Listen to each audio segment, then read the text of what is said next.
Lecture du livre du prophète Ézéchiel. En ces jours-là, au cours d'une vision reçue du Seigneur, l'homme me fit revenir à l'entrée de la maison. Et voici, sous le seuil de la maison, de l'eau jaillissait vers l'Orient, puisque la façade de la maison était du côté de l'Orient. L'eau descendait de dessous le côté droit de la maison, au sud de l'autel. L'homme me fit sortir par la porte du nord et me fit faire le tour par l'extérieur, jusqu'à la porte qui fait face à l'Orient, et là encore, l'eau coulait du côté droit. L'homme s'éloigna vers l'Orient, un cordeau à la main, et il mesura une distance de 1000 coudées. Alors il me fit traverser l'eau, j'en avais jusqu'aux chevilles. Il mesure encore 1000 coudées et me fit traverser l'eau, j'en avais jusqu'aux genoux. Il mesura encore 1000 coudées et me fit traverser, j'en avais jusqu'aux reins. Il en mesure encore 1000. C'était un torrent que je ne pouvais traverser. L'eau avait grossi, il aurait fallu nager. C'était un torrent infranchissable. Alors il me dit : « As-tu vu, fils d'homme ? » Puis il me ramena au bord du torrent. Quand il m'eut ramené, voici qu'il y avait au bord du torrent, de chaque côté, des arbres en grand nombre. Il me dit : « Cette eau coule vers la région de l'Orient. Elle descend dans la vallée du Jourdain et se déverse dans la mer Morte, dont elle assainit les eaux. En tout lieu où parviendra le torrent, tous les animaux pourront vivre et foisonner. Le poisson sera très abondant, car cette eau assainit tout ce qu'elle pénètre, et la vie apparaît en tout lieu où arrive le torrent. Au bord du torrent, sur les deux rives, toutes sortes d'arbres fruitiers pousseront. Leur feuillage ne se flétrira pas, et leurs fruits ne manqueront pas. Chaque mois, ils porteront des fruits nouveaux, car cette eau vient du sanctuaire. Les fruits seront une nourriture, et les feuilles un remède.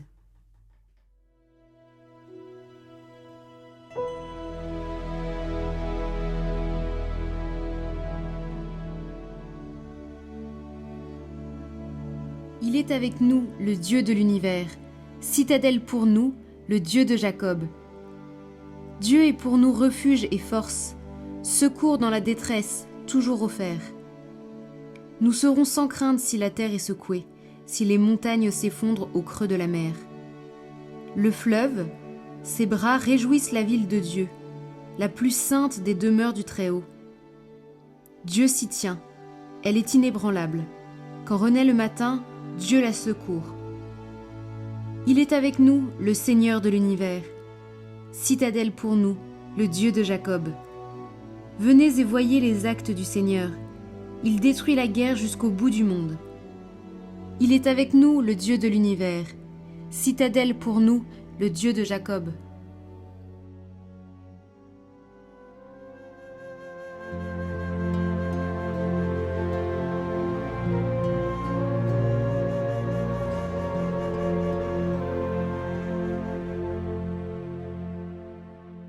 Évangile de Jésus-Christ selon saint Jean.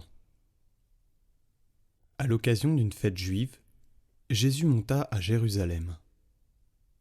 Or, à Jérusalem, près de la porte des brebis, il existe une piscine qu'on appelle en hébreu Betzata.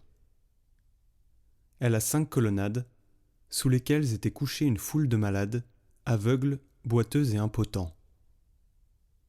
Il y avait là un homme qui était malade depuis 38 ans.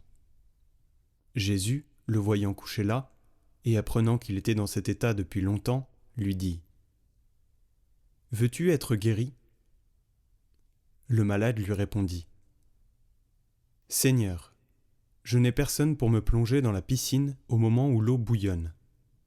Et pendant que j'y vais, un autre descend avant moi. » Jésus lui dit : « Lève-toi, prends ton brancard et marche. » Et aussitôt, l'homme fut guéri. Il prit son brancard. Il marchait. Or, ce jour-là était un jour de sabbat. Les Juifs dirent donc à cet homme que Jésus avait remis sur pied : « C'est le sabbat. Il ne t'est pas permis de porter ton brancard. » Il leur répliqua : « Celui qui m'a guéri, c'est lui qui m'a dit « Prends ton brancard et marche ». Ils l'interrogèrent.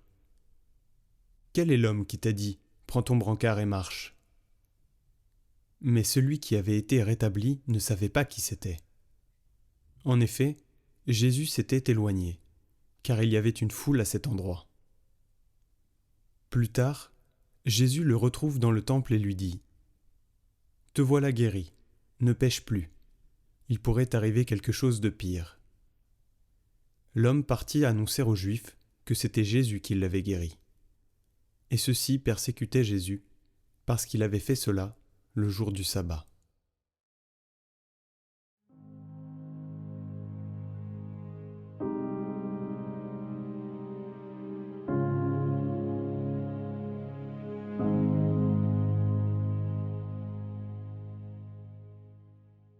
Il y a cette scène dans l'évangile de Jean qui commence de manière presque surprenante. Jésus arrive près de la piscine de Bethzatha à Jérusalem. Autour de cette piscine, il y a des malades, des paralysés, des aveugles, ils attendent. La croyance de l'époque, c'est qu'un ange vient de temps en temps agiter l'eau et que le premier à y plonger après cette agitation sera guéri. Tout le monde attend ce moment. Et Jésus s'approche d'un homme qui est là depuis 38 ans. 38 ans qu'il attend à côté de cette piscine. Et Jésus pose cette question qui peut sembler un peu bizarre. « Veux-tu être guéri ?» Évidemment qu'il veut être guéri. Et pourtant, Jésus pose la question. Et le malade dit « Je n'ai personne pour me plonger dans la piscine au bon moment. Pendant que j'y vais, un autre descend avant moi. » Cet homme, il regarde seulement l'eau. Et Jésus attire son regard sur lui. Le malade met sa foi dans l'eau. Jésus invite à la foi en lui. Il dit simplement « Lève-toi, prends ton brancard et marche. » Et l'homme est guéri. Ça ne nous dit pas que les supports matériels sont mauvais ou inutiles, loin de là. L'Écriture elle-même nous donne plein d'exemples. Comme dans le désert, Moïse fabrique un serpent d'airain. Ceux qui le regardent après avoir été mordus sont sauvés. Une femme touche la frange du manteau de Jésus et elle est guérie instantanément. L'ombre de Pierre dans les Actes des Apôtres guérit des malades sur son passage. Des objets, des gestes ou des lieux différents, Dieu peut s'en servir. Lourdes, c'est pareil, il y a de l'eau à Lourdes et des gens sont guéris, vraiment. Mais ce n'est pas l'eau qui guérit, c'est Jésus qui agit à travers la foi que les gens mettent dans sa présence et dans son action. L'eau, c'est un support, mais c'est Dieu qui agit. Même chose pour le tableau de Jésus miséricordieux qui est donné par Jésus à Sainte Faustine. Il lui dit de le faire peindre et il promet des grâces à ceux qui vénèrent ce tableau. Ce n'est pas le tableau qui agit, c'est Jésus à travers la dévotion et la confiance, la foi qu'on donne à sa miséricorde. Pour revenir à l'évangile du jour, ce malade, c'est un peu une image aussi de ce qu'on pourrait appeler le croyant immature. Et je dis ça sans aucune condescendance, parce qu'on y est tous passés et on y revient bien souvent. Le croyant immature, c'est quelqu'un qui a une pratique, une dévotion, peut-être même une vie de prière, mais qui est tourné plus sur les instruments que sur la personne. Il fait les gestes, mais sans laisser les gestes le conduire à une relation vivante avec Dieu. Et ce qui est touchant dans cet évangile, c'est que le guéri reçoit la grâce avant même de connaître Jésus. Le texte le dit explicitement, l'homme ne sait pas qui l'a guéri. Il est guéri, il repart avec son brancard, mais il ne sait pas encore le nom de Jésus. La grâce précède la connaissance. Dieu nous montre qu'il nous aime avant même de nous montrer qui il est précisément. Et c'est cet amour qui nous montre qui est Dieu. Dieu est amour. Et c'est pour ça que beaucoup d'athées, par exemple aujourd'hui, disent être remplis d'un amour extraordinaire lors d'un événement particulier, et alors ils se convertissent, parce qu'ils se sentent aimés, ça leur montre qui est Dieu, et ça les fait directement entrer dans une relation avec lui. Dieu est généreux, même avec ceux qui ne le connaissent pas encore bien. Et là, c'est ce qui se passe. Jésus est généreux, même pour quelqu'un qui ne le connaît pas encore bien, qui est attaché à la forme. Là, Jésus le prend et il l'amène directement dans une relation avec lui. Dans l'Évangile, quand les autorités religieuses demandent au guéri qui l'a guéri, il va le dénoncer, dire que c'est Jésus, sûrement sans même savoir que Jésus est recherché. Mais il le fait sans mauvaise intention, mais il le fait. Il coopère sans le vouloir avec ceux qui s'opposent à Jésus. Et c'est là encore l'image du croyant immature, qui n'est pas encore bien ancré dans la foi. Il peut faire du bien et du mal dans la même journée par manque de connaissance de celui qu'il veut suivre. À nous alors de veiller à la formation intellectuelle et spirituelle pour ne pas tomber dans ce travers involontairement. Et le carême, c'est justement la bonne période pour ça. Et alors on reconnaît Jésus qui se révèle. Et c'est ce qu'on voit dans le passage de l'Évangile aujourd'hui, encore une fois. L'Église nous propose une lecture du livre d'Ézéchiel avant ce passage. Le prophète Ézéchiel avait eu une vision du temple de Jérusalem, d'où jaillissait une eau qui coulait du temple, et il dit que là où l'eau passe, il y a des arbres qui poussent. Les fruits seront une nourriture et les feuilles un remède, c'est ce qu'il dit. Cette eau qui vient du sanctuaire, qui guérit tout ce qu'elle touche, c'était une promesse messianique. Les malades autour de la piscine de Bethzatha étaient là parce qu'ils croyaient que cette eau était l'accomplissement de cette promesse. Et là, Jésus vient leur dire « C'est moi, je suis cette eau en quelque sorte ». Il l'avait dit à la Samaritaine quelques chapitres plus tôt, « L'eau que je lui donnerai deviendra en lui une source d'eau jaillissant pour la vie éternelle ». Jésus accomplit la promesse et la vision d'Ézéchiel. Et alors, sa question, elle nous est posée à nous aussi. Veux-tu être guéri ? Guéri de quoi ? Peut-être d'une blessure ancienne, peut-être d'une habitude qui nous tient, d'un blocage intérieur ou de n'importe quelle autre chose à laquelle on peut penser. Laissons Jésus retourner notre regard. Il est la source et l'eau vive. Et il nous pose la question maintenant, veux-tu être guéri ? Et cette question appelle une réponse concrète. Aujourd'hui, prenons 5 minutes au calme et posons-nous honnêtement la question. Sur quoi est-ce que mon regard est fixé en ce moment ? Est-ce que je cherche vraiment Jésus ou est-ce que je tourne autour de mes propres piscines ? Et s'il y a quelque chose dont on a besoin d'être guéri, disons-le lui simplement dans notre prière. Et notre prière, ça peut être juste « Jésus, tu as posé la question à ce paralysé et moi je te réponds, je veux être guéri de ça. Guéris-moi. »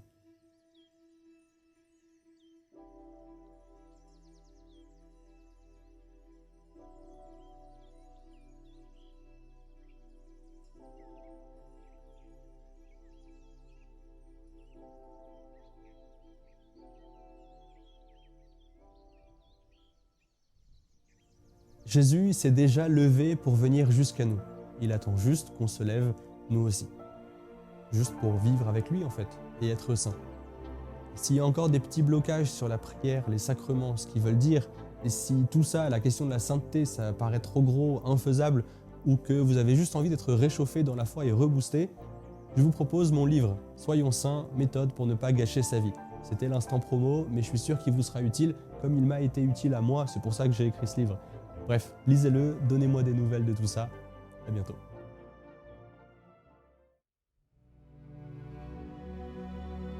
Retrouvez ce commentaire de Carême sur notre chaîne Prière par Catoglade en lien en description.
Tout de suite, votre neuvaine à Saint-Joseph.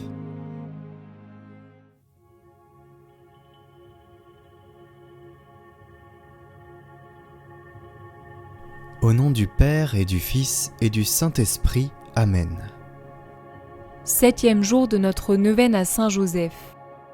Saint Joseph, modèle d'humilité et d'obéissance.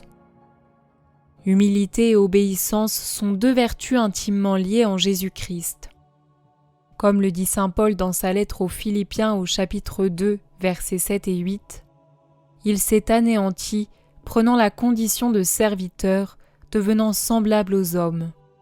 Reconnu homme à son aspect, il s'est abaissé, devenant obéissant jusqu'à la mort et la mort de la croix. » Capacité à la fois d'être en vérité et de s'abaisser au service d'autrui pour l'une, humilité, vertu d'exécution pour l'autre, obéissance, Saint Joseph les a toutes les deux fait briller dans sa paternité.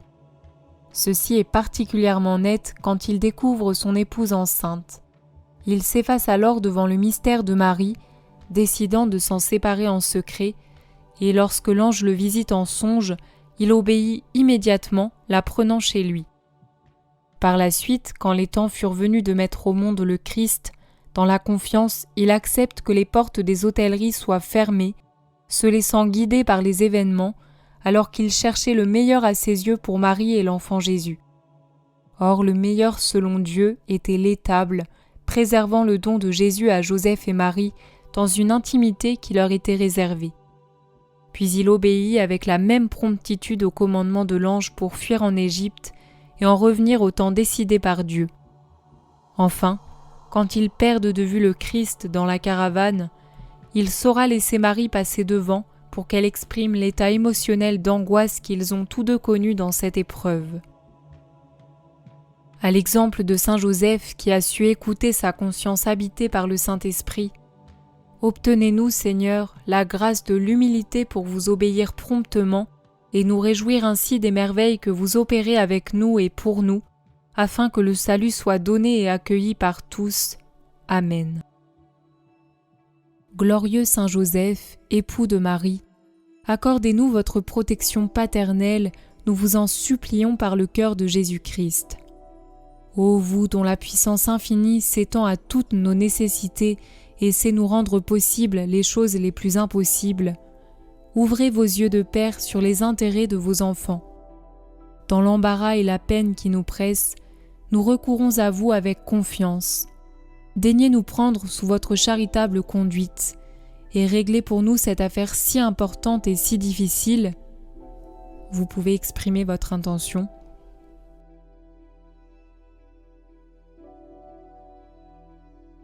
Cause de toutes nos inquiétudes. Faites que son heureuse issue tourne à la gloire de Dieu et au bien de ses dévoués serviteurs. Ainsi soit-il. Notre Père, qui es aux cieux, que ton nom soit sanctifié, que ton règne vienne, que ta volonté soit faite sur la terre comme au ciel. Donne-nous aujourd'hui notre pain de ce jour. Pardonne-nous nos offenses, comme nous pardonnons aussi à ceux qui nous ont offensés. Et ne nous laisse pas entrer en tentation, mais délivre-nous du mal. Amen. Saint Joseph, priez pour nous.